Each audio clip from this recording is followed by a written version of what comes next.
తెలుసా? చాలా మంచివాడు కదా యేసయ్య. మనమందరం ఎవరి పిల్లలము?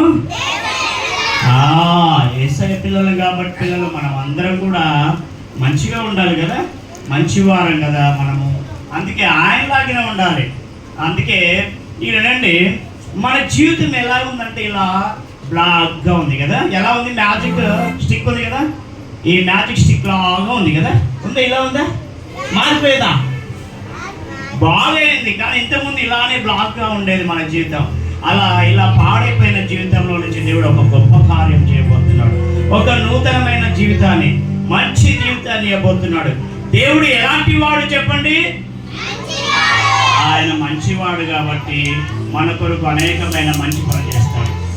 కాబట్టి ఆయన మాట వినాలి. వినకపోతే మనమందరం పాడైపోతాం, మనమందరం చెడిపోతాం, యేసయ్య దూరంగా ఉండిపోతాం. కాబట్టి యేసయ్య మనల్ని ప్రేమించి కల్వరి గిరిలో మరణించి రక్తాన్ని కార్చి మన పాపలన్నీ కడిగి తప్పిపోయిన కుమారుని తండ్రి ఎంతో ప్రేమించి ఇంటిలో చేర్చుకొని ఆస్తిలో మళ్ళీ సగభాగం ఇచ్చి కదా, మళ్ళీ ఉంగరం తొడిగించి కొత్త బట్టలు తొడిగించి ఇంకేం చేశాడు? తప్పిపోయిన కుమారుడికి భోజనం, విందు భోజనం ఏర్పాటు చేశాడు కదా.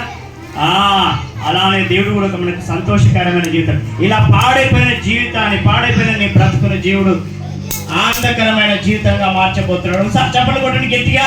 వావ్, గట్టిగా గట్టిగా కొట్టాలి.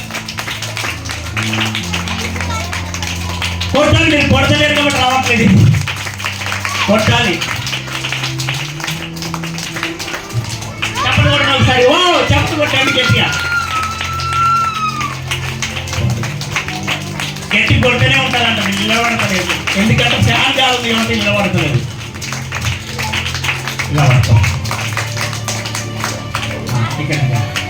కదా. ఇలా పాడైపోయిన మీ జీవితంలో నుంచి ఆనందకరమైన జీవితాన్ని ఇవ్వబోతున్నాడు.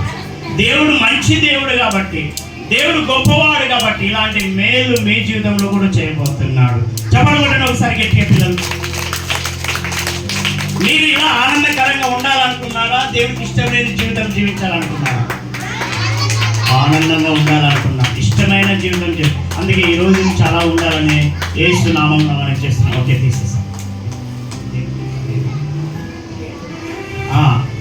ఓకే పిల్లలు, మనం ఇంకొక మ్యాజిక్ చేసుకుందాం.